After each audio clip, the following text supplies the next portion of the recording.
Hello everyone, welcome back to my channel. Yes, another video and a new month. We have August 1st today. I wish all of us to have a fantastic, wonderful, great month. For me, each time when I leave Russia, I feel as if I need some time to balance my energy because it's quite a drastic shift. Quite a drastic shift to be back in the country that, you know, it's not a bad country, but the energy feels very, very different. I want to start, before we get into the news, guys, with an announcement, and that is my book that I collaborated on with Scott Ritter, covering Ukraine, the Scott Ritter interviews through the eyes of Anya Kay. Today officially is released. Okay, so when you are ordering paperback, the print, you will have it shipped to you. I don't know how long it will take, depends on the Amazon and the publisher. By the way, you have two different links. One is directly from the publisher and the other one is Amazon. That is in many countries, so I believe it's worldwide. And of course you have an ebook as well, which is always, you know, you can download it. I want to thank all of you who have purchased already this book, because depending on the number of sales, I will be able to buy my little house in Russia, you know. Hopefully the book does well, and if you did purchase the book, please make sure to leave the review, because the reviews also help with sales. So the more reviews, hopefully good ones, this is better for the book. So guys, what do I have for you today? This is actually quite important information. So those of you who are interested in supporting my work, the best way is by purchasing this book. The links will be down below in the description box. Okay, so what we have for today for you, we have three articles. The first one is about Ukraine losing more than 60,000 troops in July alone. Crazy number. Then the second one, who might replace Zelensky, okay? And then we will have quite an announcement from State Duma lawmakers in Moscow in Russia. And the last article, quite lengthy but very interesting, is about what will the EU's Defense Industry Commissioner do, because they are going to appoint, Ursula The Witch will appoint the EU's Defense Industry Commissioner. So we're gonna go through this, and of course I have a comment of the day for you. I'm just trying to think the best way, maybe I can go over there. So guys, let's start with this. This is from today, from August 1st. Ukraine lost more than 60,000 troops in July. Russian Defense Ministry data shows. Isn't it crazy, guys? Absolutely crazy. In 1 month alone, 60,000 people died. So let me read you. Moscow, to where I will return very soon, FYI. Ukraine has lost more than 60,000 servicemen in the area of the special military operation in July. Data from the Russian Defense Ministry show from July 1st to 5th, Ukrainian losses were up to 9,875 troops in all theaters of military operations. They were up to 14,070 from July 6 to 12 and up to 13,075 from July 13th to 19th. Look how this is increasing. And the figure was up to 23,610 in the period from July 20 to 31st. So as you see, gradually, it's crazy. 9,000 over 14,000 over, well, a little lower, 13,000 and 23,000, almost 24,000. So in total, this means Ukraine totaled up to 60,630 servicemen in July. The enemy's daily losses average about 2,000 people, per day, 2,000 people per day. Most losses happen in the areas of responsibility of the Russian battleground, south and west. So before I go to my next article about Ukraine and Zelensky, you know, I was thinking about it when I was writing down this news for you. This is not just 60,000 dead men. How many broken hearts of wives, mothers, children, brothers. How many people are affected with this number? 60,000 people just in 1 month. Can you, if you just comprehend this in your mind, 2,000 people a day. It's and so unnecessary, right? So let's go to the second article for you that I have, and this is about who will replace Zelensky. Ukrainian politician says United States wants to replace Zelensky with Budanov. How you put the accent? Budanov. Viktor Medvedchuk said that Budanov's statement that Kiev plotted as an assassination attempt on the Russian president are part of the bigger game that the intelligence chief is planning in the hope of removing Zelensky. Moscow, August 1st, so this is fresh from today.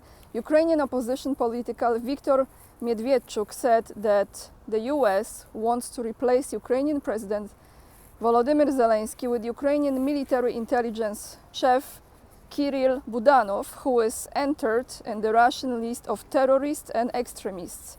In an interview with TASS, he also said the UK would like Valery Zaluzhny, former Ukrainian commander-in-chief and now ambassador to London, to take over from Zelensky. Medvedchuk used to be the leader of the Opposition Platform for Life, that's the name of this platform, Opposition Platform for Life party, which is banned in Ukraine and now leads to the other Ukraine movement. Budanov is viewed by US intelligence services as a figure who can replace Zelensky, he said, but how to replace him only through a military coup. That's what the politician said in Budanov's statement, that Kiev plotted an assassination attempt on the Russian president are part of a bigger game that the intelligence chief is playing in the hope of removing Zelensky. Budanov needs to show himself as a bigger enemy of Russia than Zelensky, according to Medvedchuk. Budanov needs to hurry, as the UK is grooming Zaluzhny to replace Zelensky. Earlier, Budanov said there were plans to assassinate Russian President Putin. Russian Foreign Ministry spokeswoman Maria Zakharova said that Kiev's Anglo-Saxon masters were directly involved in developing and bankrolling the path of an unsuccessful attempt on Putin's life. So, who do you think will replace Zelensky?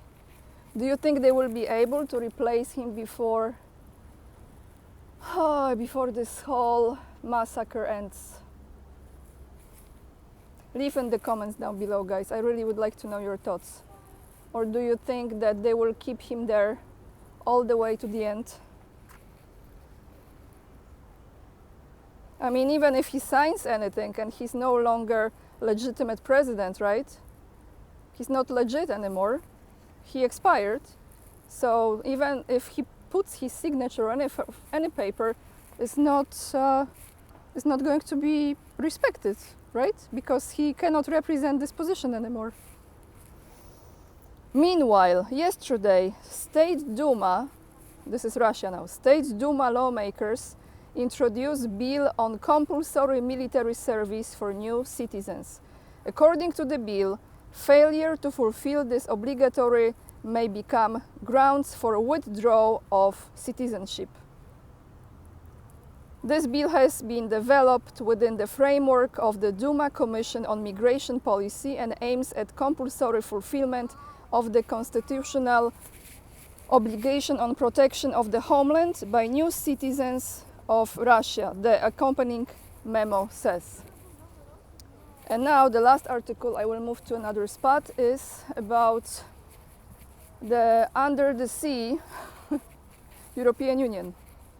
Boy, oh boy, under the sea. Why is that? Well, because Ursula the Witch, as she said a few months ago, we're gonna make Europe stronger, right? I mean, what will the EU Defense Commissioner do? Ursula von der Leyen has promised to create a commissioner for defense as a part of her plans for a second term at the helm of the European Commission. You remember a few months ago, I think 3 months ago, I recorded a video that she was entirely focused on strengthening Europe, militarization, money for the protection. I don't know if these women are not too loud, let me go. So now this is her biggest thing to do, this is her biggest accomplishment during this second witchcraft rituals. Whoever that it will have a difficult task, so this commissioner will have a difficult task in unifying, sorry, I get so sidetracked with the car. Difficult task in uniting industry whose growth has long been splintered and splattering. Plans to unify rules on the single market always face a wall of opposition from countries they would lose out, and still more so in this sensitive and largely national sector. But many argue that it is the only way to build up the EU's fledgling industry and keep the bloc secure as Russia becomes more belligerent and US support potentially falters. Many politicians now admit that Europe, long used to scrimping, many words I don't know here, used to scrimping on its military spend, needs to up its game after the Ukraine war. I'm not going to read you the whole thing, but few key points, few important points here. Bear with me, my old school writing. So here we go into some numbers and details. From 1999 to 2021, combined defense spending in the bloc rose 20%, while Russia's went up 300% and China 600%. Von der Leyen said in a political manifesto released on 18th of July. Her manifestos, that's something else, isn't it? But the EU's native industry isn't even strong enough to meet the weak demand. Most defense acquisitions by member states are still made from the outside Europe. From outside Europe. The global markets are dominated by US companies. Within Europe, and the lead is the UK's BAE Systems, BAE Systems, whose defense revenue is nearly double that of its closest EU rival, Italy's Leonardo. I think they produce tanks, I'm not sure. I think I remember once Kat Ritter was saying, do they? You know, guys, I don't know. I'm not a military expert. So this Italian company, Leonardo, I might be wrong. That leaves several gaps in the supply chain. In a March article for the Carnegie Endowment for International Peace, how they twist all of this, that's like another level, analyst Sofia Besh cites ammunition and surveillance as two areas missing from EU capability. And the politics of fixing it are complex. And why? Because while the EU is normally responsible for unifying national markets, military policy is jealously guarded by capitals. A system of member state vetoes also allows skeptics like Hungary to block Brussels' defense decisions, including support for Ukraine. All that puts the EU in a bad place.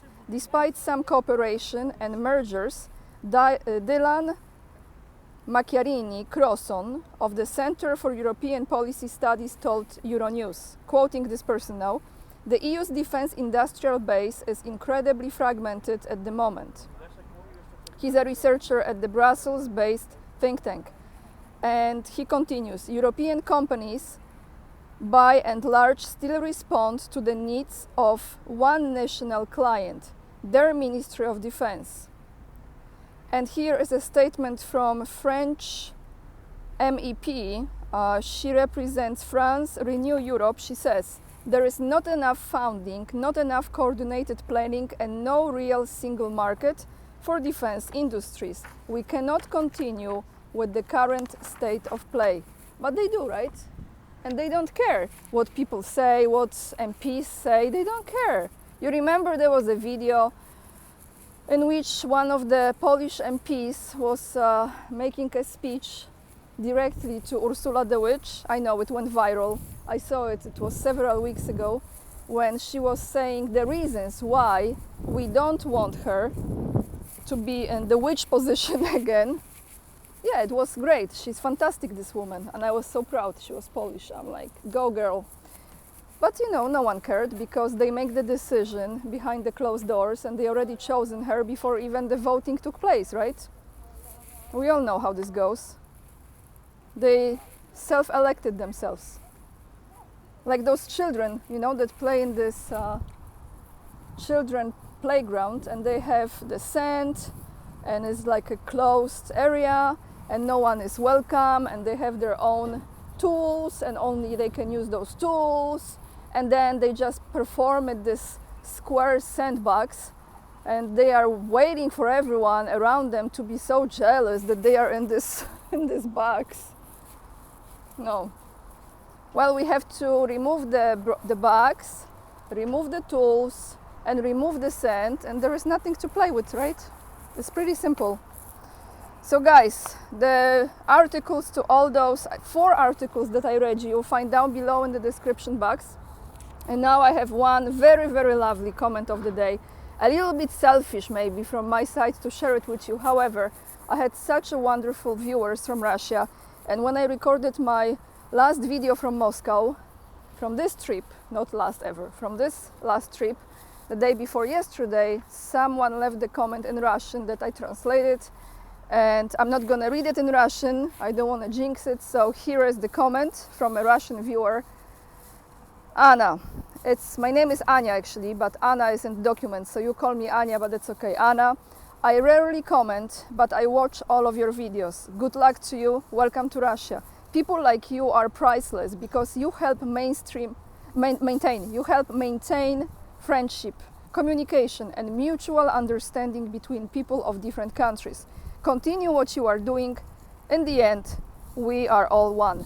Spasiba большое. Thank you so much for this comment. I don't know your real name, Forminator. Thank you so much. It really means a lot to me, your support, all of you, and I very much appreciate, guys. So it was a little selfish to give myself a little credit, but you know, hey, you gotta do what you gotta do. Keep on doing the good thing. I believe we are all in this together, and at the end, like you're saying, I agree, at the end we are all one. They just try to divide us.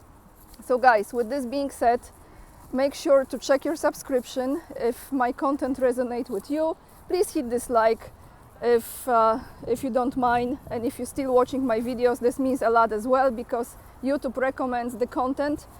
The more likes, the more recommendation. That's how it works. And also leave the comments, because your comments are very valuable. They bring a lot of insight and knowledge. Let me know what do you think, and I read all of your comments, just so you know. Also, if you would like to see my last pictures that I took from Moscow, you can follow me on Instagram. It's AniaK_44. I put some nice pictures in the last post. And what else? Yeah, you have locals, you have my mailing list, PayPal if you feel like donating to my work, or just becoming the member of this channel. And I will be preparing for my trip to China in the next few weeks. So then we all together go for another, hopefully great adventure. I'm a little bit, I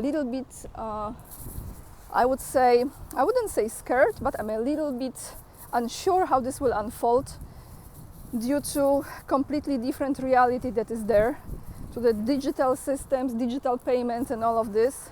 And I'm kind of old school, you know, so we see, but you know, have to come out of the comfort zone, step into new, and that will be the next trip for me. With this being said, I will try to put the video now every day at the same time, so when you see this video out, you can expect another video tomorrow and so on. On that note, live stream is coming tomorrow, Friday, 2nd of August at 1 p.m. East Coast time, Florida time, with Larry Johnson. And with this being said, let's end this video.